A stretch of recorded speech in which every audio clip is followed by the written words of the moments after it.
Massa, Madalena Ribeiro, do Aqui Acontece Pirapora.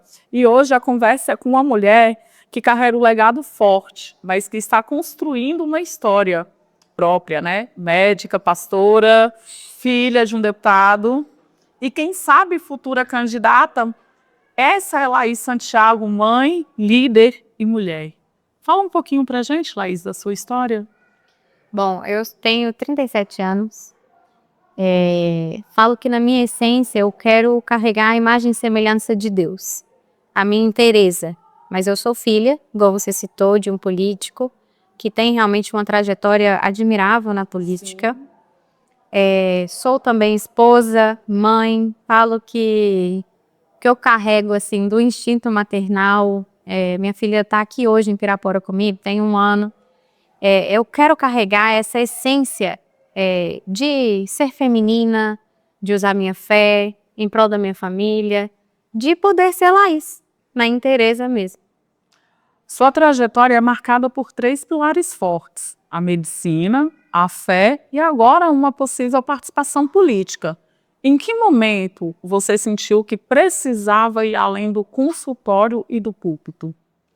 Eu falo que Deus não desperdiça nada. Verdade, concordo. Deus, ele é mestre em usar o que a gente tem de habilidade Concordo. e unir ao que o Espírito Santo pode gerar em nós e isso virar um dom.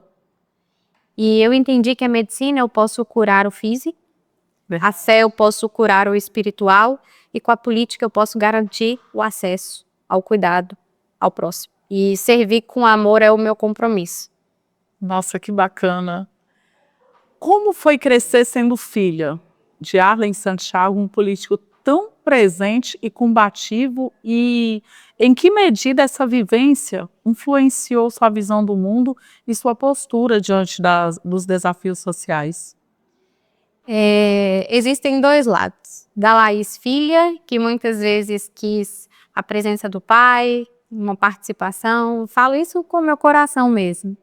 Mas hoje eu entendo a grandeza e o peso do que meu pai colocou como um propósito, uma missão de vida, e que eu admiro. E o que eu mais aprendi com meu pai é sobre o servir. É deixar o ser vir.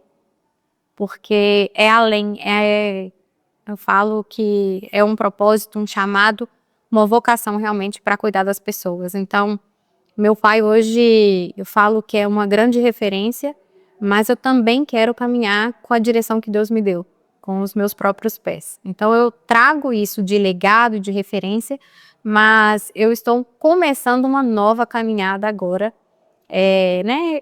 Trazendo a parte, retendo aquilo que é bom, mas também para saber discernir e poder fazer um pouco diferente. Você sempre participativa ali, eu tenho te acompanhado. Eu vejo que você já deixa sinais claros de que também tem a sua opinião própria e impõe algumas questões. Fala um pouquinho para a gente como é impor em meio assim, a muitas pessoas que só veem Laís como filha do Arlen Santiago e esquece que Laís tem opinião. Sim, eu recebi uma palavra de que eu não seria um app, de que eu seria uma voz. E Deus tem sustentado dessa forma. O meu pai, ele desbrava, né, abre o caminho, mas a Bíblia também diz que a gente não pode desprezar os pequenos começos. Verdade. Então, eu realmente tenho entendido que o caminho se faz no caminhar. Então, eu tenho aprendido, mas eu também quero continuar defendendo o que eu acredito. E vai além do meu pai, porque eu não estou entrando nessa jornada política por conveniência ou por ser filha, mas eu vou entrar por fé, por acreditar que Deus, ele pode realmente fazer através das pessoas que ele capacita e que ele escolhe de maneira diferente, a manter os princípios que eu acredito. Em qual momento da trajetória da atuação política, seja de seu pai ou de outra pessoa, porque você tem convivido política desde a infância, que tenha sido um divisor de águas para você e você falou: eu vou fazer porque eu quero ser diferente, eu quero ter voz e eu quero isso, isso e isso?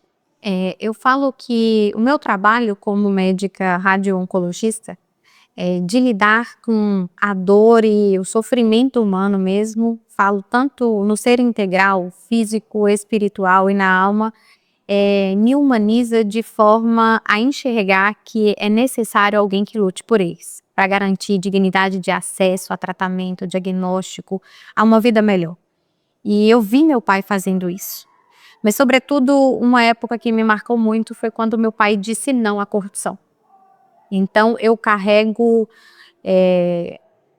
uma missão de levar a verdade, de fazer diferente, sabe? Eu acho que a gente precisa ter compromisso com essas pessoas que olham no olho, que dizem a verdade, que honram o compromisso e a palavra. Então, meu pai me ensina muito sobre isso. Nossa. Você falou sobre lidar com a dor, mas você lida com a esperança, com a vida das pessoas em situação delicada, e isso molda a sua sensibilidade para a política? Muito. Eu falo que a medicina, ela ensina a gente a trabalhar com a medicina baseada em evidência. Sim. Só que eu comecei, através da fé, a entender que o autor da vida é Deus. Então, hoje eu entendo que pessoas não são diagnósticos, não são números, mas são pessoas que carregam uma história, que carregam uma dor e que necessitam desse cuidado, dessa esperança. Então, hoje, além de levar o tratamento como um recurso, eu também injeto fé no coração dos meus pacientes. É sobre isso que eu vou te perguntar. Como médica, radio-oncologista e pastora, você enxerga uma interseção entre saúde, política, espiritualidade e gestão pública? Sim, eu penso que Deus, ele permite que o governo e a ordem, Deus trabalha assim, o reino dele é justiça, paz e alegria. Verdade. Então, se a gente entra com um racional de estabelecer isso para cada um de nós que nós carregamos, eu falo dentro como essência, nós conseguimos fazer a diferença. Então, hoje eu tenho aprendido não a olhar doença, não o problema, mas focar em buscar uma solução. O que te revolta hoje no sistema de saúde que poderia ser enfrentado de uma forma diferente por alguém que já esteve lá do outro lado, cuidando diariamente de vidas? O que mais me revolta ainda é a falta de acesso. É alguém que às vezes demora, sei lá, 1 ano para chegar num problema que vai levar mais meses para chegar no tratamento. Então, essa demora, essa interlocução é que eu entendo que precisa ser abreviada. Se nós sabemos que hoje o tempo para esses pacientes que lidam diariamente, o maior medo deles é a morte. Então, eles lidam com esse medo. Então, eu acho que se a gente consegue trabalhar no sentido de prevenção, de cuidado e menos no problema, a gente consegue realmente mudar a incidência, inclusive, dos tipos de câncer hoje no nosso país. O ambiente político ele ainda é majoritariamente masculino. Como mulher, médica e pastora, qual seria a sua estratégia para não ser apenas mais um nome nessa lista partidária? Porque você é uma mulher forte. Olham para você e veem uma Laís sensível, mas no frente a frente aqui, dá para ver que você tem uma força. Você fala com amor, mas também fala com garra. Então fala para mim. Eu creio que coragem exige de nós transformação do medo em oração, mas com um propósito de seguir adiante. Porque se a gente ficar só ou político ou qualquer outro lugar, inclusive ministério pastoral feminino é muito criticado também. Sim, muito. Então eu falo que a gente já vive isso um pouco como um preconceito, né, de que a mulher não pode. Mas eu creio que na essência feminina, não em competição com o masculino, mas fluir de forma diferente. Falo que mulher ela tem a multiforme graça de Deus e eu creio que ela vem para ser líder, para ser mãe, para servir aonde ela estiver, da forma que ela quer, mas carregando uma essência feminina mesmo, sabe? Sem fazer disfunção de papel. Na própria Bíblia nós temos vários exemplos, Esté, Exato. Abigail. Abigail, eu gosto muito da forma que ela agiu em meio a uma situação crítica. Muita sabedoria, né? Sim. Então eu creio que Deus, a sabedoria do alto, né? É o que a gente precisa para discernir tempo e modo certo de agir, como falar, como se portar, e entender que a gente precisa vestir realmente, eu falo capas, né? Às vezes eu tô com a capa da médica, às vezes eu tô com a capa da mãe, a capa da esposa, porque isso não é divisível, mas Laís, na totalidade, quer realmente representar as mulheres em todas essas facetas da sociedade. E o que seria para você um limite inegociável dentro da política? Você fala, Laís não faria isso e eu não aceito isso por princípios, porque você valoriza esses princípios, é visível isso, Sim. e você não aceitaria de forma alguma. Eu preciso caminhar através da verdade. A Bíblia diz que Jesus é o caminho, a verdade e a vida. E eu creio no princípio estabelecido por Ele, como fundamento, né, através da fé, mas sobretudo sem corromper os valores, principalmente familiares, saúde, que Ele já levou dores e enfermidades, então eu creio por fé que nós podemos acessar cura de forma espiritual e física. Então é o que eu realmente quero manter como princípio de levar saúde e dignidade às pessoas. Se hoje você pudesse construir uma política pública do zero, qual seria a sua prioridade absoluta? Hoje eu enxergo muito, porque não sei se é porque é minha área, né, de atuação, mas o meu ponto de partida seria a saúde. Eu penso hoje que a gente pode ter 1 milhão de problemas, mas se a gente tiver um problema de saúde, a nossa vida para. Verdade. Então eu entendo que a nossa vida, né, a Bíblia diz que uma alma vale mais que o mundo inteiro. Então eu penso sempre em nós primeiro e através de nós, porque a gente precisa estar bem para conseguir levar o legado adiante, servir com compromisso, com amor, com interesse, e é isso que eu acredito. Então assim, se eu puder pegar um ponto de partida, eu realmente quero investir meu tempo, minha dedicação à saúde. Vale ressaltar, gente, que a Laís é oncologista, radio-oncologista, por isso ela fala tanto da saúde, porque realmente é necessário dar uma visibilidade maior, principalmente em questão de acesso. Ainda temos muitas falhas, né? Ainda que tenhamos acesso a muitas consultas, muitas oportunidades de exame, mas a saúde, ela ainda existe muitas falhas. Muitas.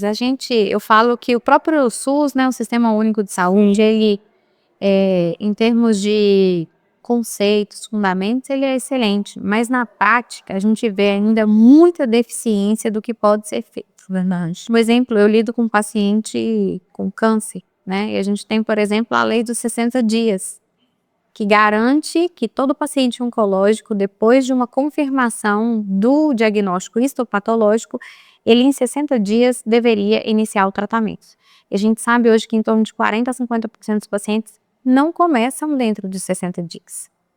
Então, a gente tem muita coisa para lutar, para garantir que o que a gente tem como conceito, como lei, que isso realmente seja cumprido, levado a sério, porque a gente sabe hoje que tanto o diagnóstico precoce garante, né, cura. Então, assim, enxergar que é uma doença potencialmente curável, que a gente pode investir para que o paciente alcance essa cura, é realmente, eu acho, fundamental.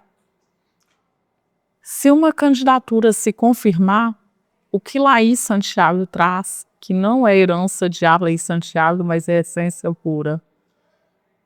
Eu acho que o meu coração, ele vem antes, sabe? Como uma missão mesmo de vida, igual eu falei, ter o meu pai como uma referência, mas entender que hoje Deus me chamou para servir de uma forma um pouco diferente. Sim. Então, é isso que eu quero trazer fé, eu quero trazer esperança, eu quero trazer vida dentro de tudo que eu for fazer. Você tem sido vista como um nome forte entre lideranças, jovens, e especialmente, né, por sua sensibilidade. Como você lida com essa expectativa? Eu falo que eu não vou conseguir agradar a todos, né? Então, assim, eu oro, eu ouço, mas eu filtro. E o meu compromisso é servir com amor, de forma que dentro de mim, com a minha essência, com, né, essa sensibilidade, eu falo que às vezes a gente chora mais, a gente sente mais, né? Mas com paixão e fé, eu acho que se a gente colocar isso adiante, a gente consegue fazer um bom trabalho. Ressaltando que hoje você atende, né, no hospital Gilson Goldinho em Montes Claros. Atendo. E eu falo que o meu maior campo missionário é o hospital. Já tem desde 2013 que eu me formei, então assim, já estou aí para 12 anos, né, de profissão, e eu já vivi histórias lindas com os meus pacientes, tanto de fé, de superação, de cura. Então assim, é um lugar que me humaniza, é um lugar que me faz, sabe, vestir a camisa, seguir adiante. Eu vejo que eles resistem, às vezes em meio a tanto sofrimento, sabe, mas com um sorriso no rosto, uma simplicidade, e é por isso que eu falo assim, eu preciso ir adiante. Fala pra gente uma história que te tocou ali. Eu tive um paciente, o nome dele era João, e quando eu chamei, ele falou, prazer, meu nome é Milagre. E aí eu falei, epa, aqui tem coisa. E ele teve um câncer de testículo, mas já bem avançado, metastático. E ele entrou para mim e falou assim, doutora, um médico X disse que eu tinha 3 meses de vida. E eu estou há 2 anos e 6 meses vivo. Eu contrariei a medicina. E aí ele foi para tratar uma massa abdominal com muita dor. E ele falou, o meu sonho era ser pai. E aí Deus abençoou ele com um filho. Gente! Aí eu, sabe, me compadeci. A gente orou junto no consultório também, tá? Uma história linda. E aí passou um tempo, eu estava na intercorrência. E esse paciente evoluiu com metástase pulmonar, um quadro bem grave, insuficiência respiratória, e estava perto do Natal. E aí ele falou, doutora, eu não quero tratar mais. Me deixa eu ir embora para casa. Eu quero passar o Natal com a minha família.